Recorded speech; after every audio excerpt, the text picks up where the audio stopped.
We're going to finish our looking into Chapter 11 and foreign subsidiaries by looking at Problem 9. Problem 9 is a remeasurement using the same basic facts as Problem 8, so it will be a good comparison between the two to see how remeasurement and translation differ, which is a big subject on the CPA exam. Basic concept behind remeasurement is that we're looking as though currency we're translating into was the one that was used all along.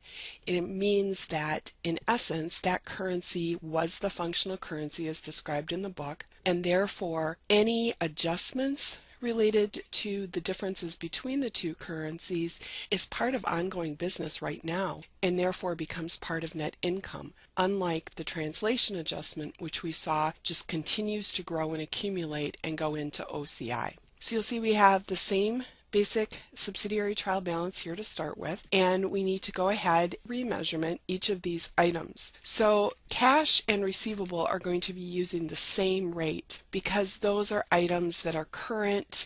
They don't have a historical value. The difference here comes in when we have something that is more historical in nature, because then we want to go back to reflect the actual transaction and what happened. So you'll see the first one is inventory, which we're going to calculate in our schedules down below. And you'll notice that this is historical because there's different periods when we have acquired the inventory under LIFO. And again, if you go back to the text and look for the information, you'll see that prior to our acquiring it on July 1st, 2015, there was 1.5 million in foreign currency for inventory. And this is given in your text. That historical rate at the date that we acquired it, as we saw in problem 8, was 55. So the remeasured amount for our beginning inventory is $825,000.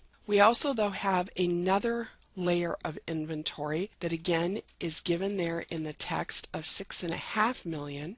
This relates to, it says, the first quarter of 2017. So if we go to the first quarter average, again given in the text, we'll see that the 62 rate is the applicable rate. That is how we get our remeasured amount. So the total remeasured for inventory is $4,855,000, which we then go ahead and put into our trial balance. Depreciable assets are also going to be a historical item. So we're going to go down below for that and its related depreciation to again do the calculations here. Again, going back to the textbook, we see that at our acquisition date, which is how far back we go because that's the starting point, if you will, for this economic entity and group, there was 30 million in foreign currency, which remeasured at the historical rate gives us 16.5 million. Then there were also some assets that were acquired on April 1st, 2017.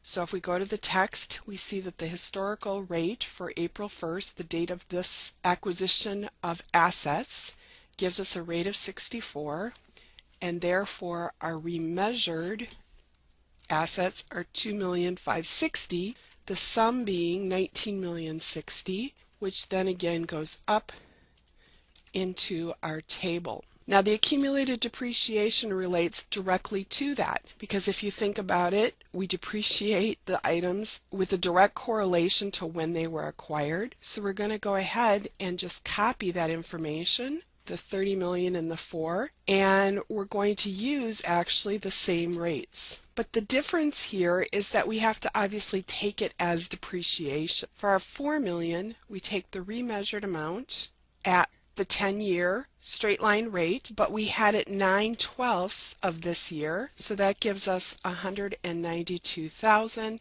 and therefore our total accumulated depreciation becomes 6,792,000, and that's what we carry up to our trial balance. So hopefully you're starting to see very similar here, but we have to apply different rates based on when it happened, because under remeasurement we're looking to capture the actuality of what occurred. Now for this year's expense, we take the same consideration Same factors that we used for the actual asset and the accumulated, but now we want 1 year's worth of depreciation. So we're going to take our remeasured amount and 1/10, and for our asset acquired this year, it's going to be the same thing because there's nothing accumulated from prior periods, and therefore our expense for the current period is $1,842,000, and we're going to bring that up to our trial balance as well. Then we're back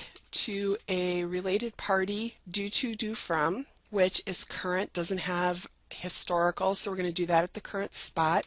Same with other current liabilities. So those two are back similar to translation.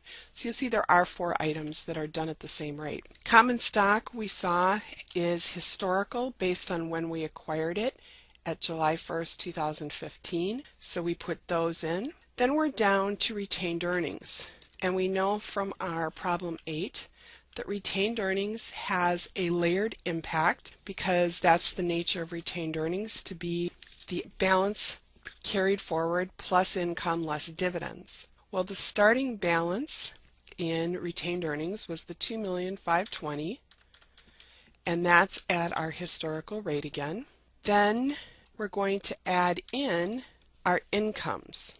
Now these are given in the book for problem 9.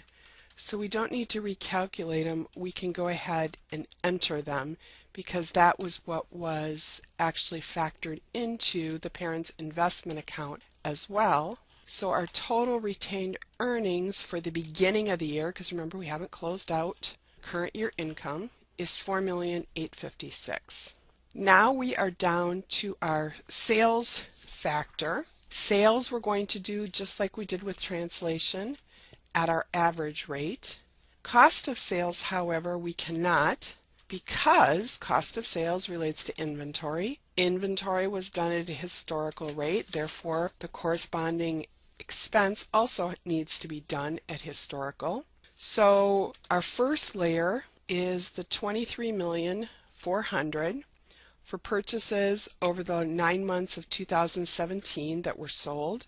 The applicable rate as given in the text is 66. So that's our first layer.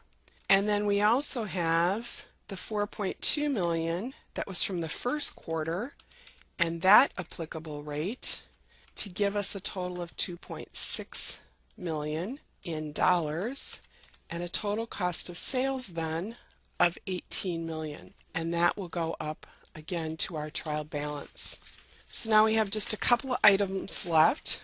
That interest that we saw was at the end of the year. Since it's at the end of the year, we can use that rate. Exchange gain we're going to assume was based on the average, and other expenses we're going to do based on the average rate, assuming that they occurred equitably throughout the year. So you'll see here we don't have as large of difference because we're recognizing this into income every year. So it gets close to retained earnings, it's incorporated into the numbers, therefore it's not this cumulative amount for all historical amounts that has to be accumulated in OCI. We take care of it directly. So here we're going to record the remeasurement loss for the current year of $297,000. And then we are ready to go back to the worksheet. Worksheet's going to be very similar to what we did before. Couple of minor differences you'll notice in the trial balance, starting balances of Balfour. Because under remeasurement, instead of accumulating those differences in OCI, it becomes an integral part of income and retained earnings and investment. There's a few differences in your starting balances. But when we come down here to the bottom, you're going to see a lot of our entries are very similar. If you notice right away though, you'll notice our D and our A entry do not have that cumulative translation adjustment for the same reason I just talked about. There is no cumulative translation adjustment because we're recognizing everything right away in the current period. So to eliminate our current subsidiary income, we go right to the trial balance and pick up that amount that's in the parent's trial balance. Our EL entry, we go back to the trial balance and look directly at the subsidiary's equity accounts and eliminate that against the investment just like we did before. And for the equipment, we're going to take it at the historical amount because that's what we use at remeasurement, and therefore there's no translation adjustment. For our depreciation, again, there's no translation adjustment because we're recognizing everything as we go. And our L1 and our L2 entries are identical to what we did in problem 8. They're just eliminating that intercompany activity. So that should look very similar and should give you a direct comparison. I'll go ahead and pause this, put the numbers in the worksheet like I did on problem 8, and then we'll come back and look at the final product. Okay, after we have carried our entries to the worksheet and posted them like we would in a general ledger, we go ahead and carry our balance sheet amounts over to the balance sheet. Again, remember this one does not have NCI, so it's fairly straightforward.